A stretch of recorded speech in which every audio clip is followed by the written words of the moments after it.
Felicity from Get Your Rock Out, and I'm currently here with Richie, and you're here this weekend with the Winery Dogs. Yes. So brilliant. So have you had a good weekend so far?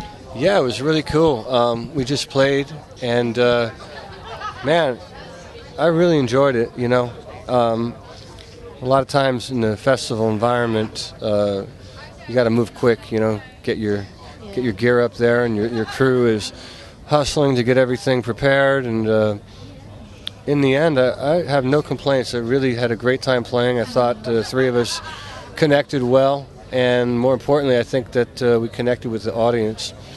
Yeah, I'm ready to go back and do another set. Fantastic. You see, now I wish that was happening at some point today. Yeah, right. I mean, I'm sure you could just take over from somebody else, right? They Yeah, wouldn't mind. Just grab be like, somebody's guitar and ruin their show. To be honest, I think they'd probably be pretty honoured if you did that. It wouldn't really be ruining it, unless it was, of course, it was somebody that hated you, in which case it could be. You never know. But yeah, anything is possible.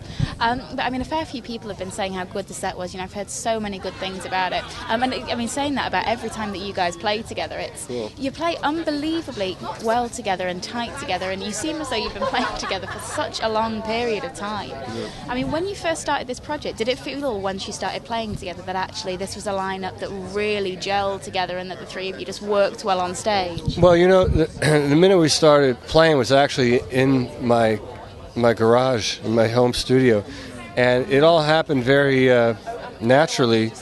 You know, we decided to do it, and we didn't even decide to make a band. We just decided, let's just play together and see what happens. Wow. So before we knew it, we had a handful of songs that were pretty much written, and we demoed them, and we liked it. We didn't discuss any direction or anything like that, so whatever we did is what's on the record, is what came out.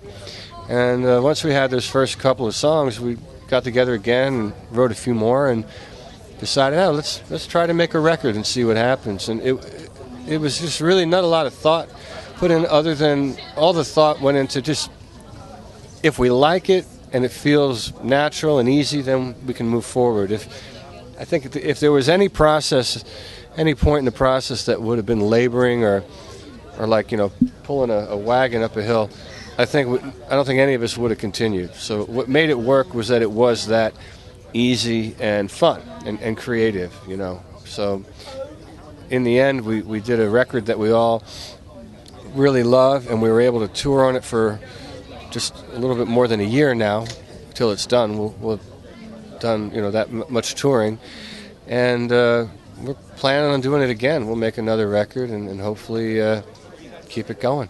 That's really, really good to hear. I mean, I think reactions as well to the album were fantastic, and to every show that you've done, I mean, they've been really positive.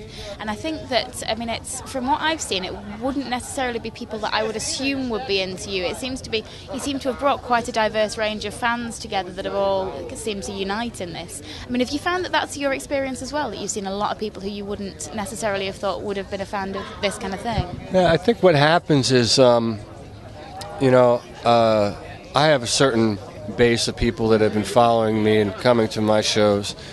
Mike has a huge base, as does Billy. So it's kind of interesting because they're kind of, these three separate groups are kind of coming together, and it seems like everyone is kind of now connected through the Winery Dog record. So it's interesting, and it seems to be moving forward, you know. Like we did 3 tours in the United States, and now we're on the 3rd one, and it's like there's more people at these shows than the previous 2.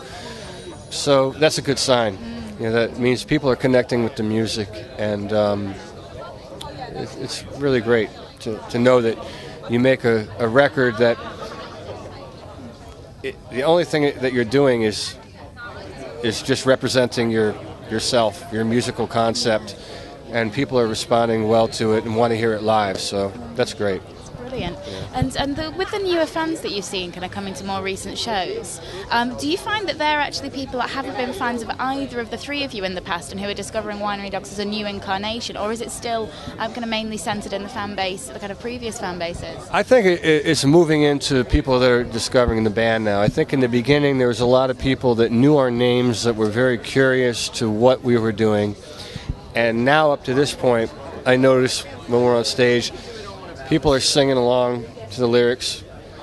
They weren't doing that in the first tour, obviously, because everything was so new. Yeah. So now I'm noticing that, it means that we connected with the audience, which is great. So it'll be interesting to see what happens on the next record. And do you think that you'll be able to keep such an organic feel to the next record? Now it's turned into kind of an entity by itself, and now it's not just you seeing what happens, if that makes sense. Does that put more pressure on, in a way, to make it sound like something? Personally, no, because I have with music, I'm one of those people that, like, I don't think about anything other than doing what feels right to me. I mean, I probably could have put myself in situations where a lot more people would know about me, but I don't, because I don't want to play music that I don't want to play. I learned that in the past, and so either personally I'll play music that I want to play, that I believe in, or I won't play music at all. And I've done that, and that's me. And I think that the other guys, I won't speak for them, but making a record with them and knowing them as well as I do now, I don't think the Winery Dogs would make a record that the three of us would put out that we all didn't love. Yeah. So once you start looking at music like a math equation, you start making choices that are outside the realm of creativity, you put yourself in a situation for a lot of emotional failure. And when you're there, then the music is meaningless and everything suffers, and then things fall apart. So I think whatever we do, we'll do what feels natural and what the three of us can get behind.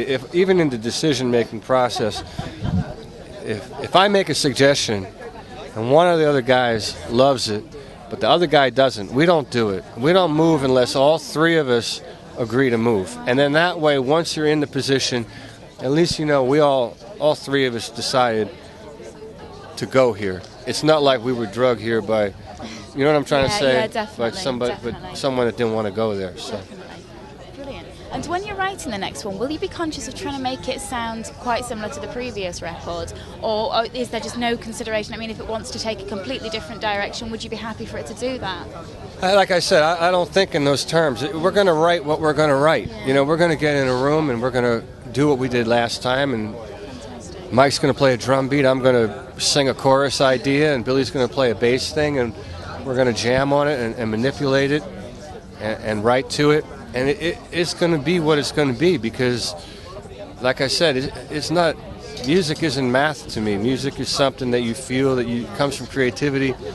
As someone that writes lyrics, I personally need to take a break, you know. I feel like writing music is output, so you're constantly putting things out. You got to have input. And so to have input, you got to separate yourself and get away from it, you know. And so, like I said, we're going to do this last tour, and then we're going to take a break, and then we're going to reconvene. In that break, we're going to do some other things, do a little living, live a little bit, and come back. We'll be fresh, and then we'll be able to write, you know. Yeah. I mean, I must admit, this is one of the most exciting projects for me at the moment. I just think it's Really? fascinating. I just think it's fascinating because you've all got such varied backgrounds, to see kind of where it does take you, and I just love that. I think there's nothing better to me than bands that are happy to experiment with it, and they're happy to do something that nobody would actually expect them to do. Yeah, sure. Just in the kind of reason to make good music. I just love it. Thank you. For me, it's kind of one of the main excitements is seeing how things develop when nobody expected them to develop like that at all. Sure, yeah. And you guys, you've got this Winery Dogs camp this summer. That looks like so much fun. It must be such a good chance to kind of connect with your fans. I mean, have you had a good reaction to that so far? Yeah, we had a lot of people sign up for it, and we actually brought in some other musicians to help us out. So we've got some really, I think, insightful perspectives. But the thing that's interesting about this, you know, a lot of people are signing up because they want to hear our stories and maybe figure out how Billy does his technique on the bass or whatever they're interested in. But in doing these kinds of things, I find that oftentimes I learn stuff from people too. You know, just out of their curiosity and perspective, it can kind of enlighten you as a person that's been doing this for over 20 years. So that's kind of part of what I really look forward to, is the actual interaction. And, you know, they're signing up to see what they're going to get out of it, but I'm in the back of my mind thinking, well, I'm probably going to get something out of it too. So it's cool.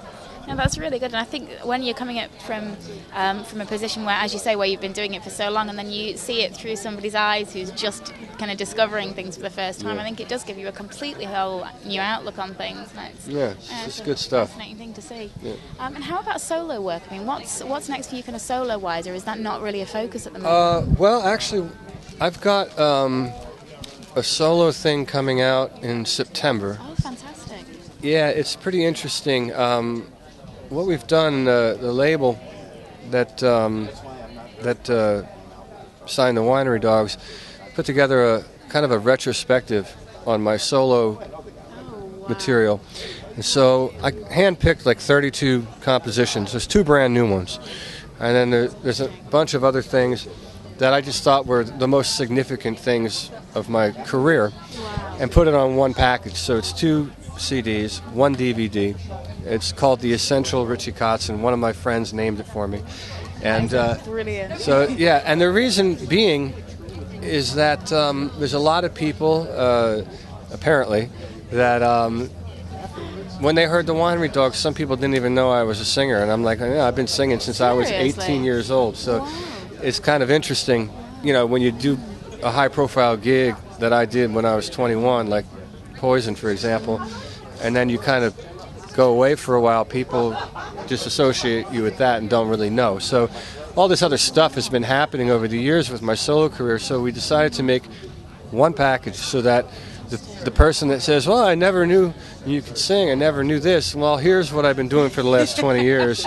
If you're curious, you can see it on the video and you can listen to it. And so it's a cool package, and it'll come out in the downtime of the Winery Dogs. And I'm going to do a couple shows to support it. I'm coming to Europe in September, and then I'll do a run in the United States and a couple other markets. So something to keep me busy. Definitely. There's nothing worse than kind of not being busy, having nothing on. Sometimes it's good. It's like, you know what it is? It's a balance. Like you can't. I can't be in the studio 100 days out of the year, and I can't be on the road. I need to have a balance of getting away from it. So then I come back, I feel inspired, I feel fresh, you know. Fantastic. Yeah. Fantastic. Well, thank you so much for taking the time to chat. It has been such an utter pleasure. Yeah, thanks. And I mean, I hope that we'll see you guys back around here very, very soon. Definitely. I mean, I have no doubt that we will. And we'll really look forward to that. Awesome. Brilliant. Thank you. Thanks.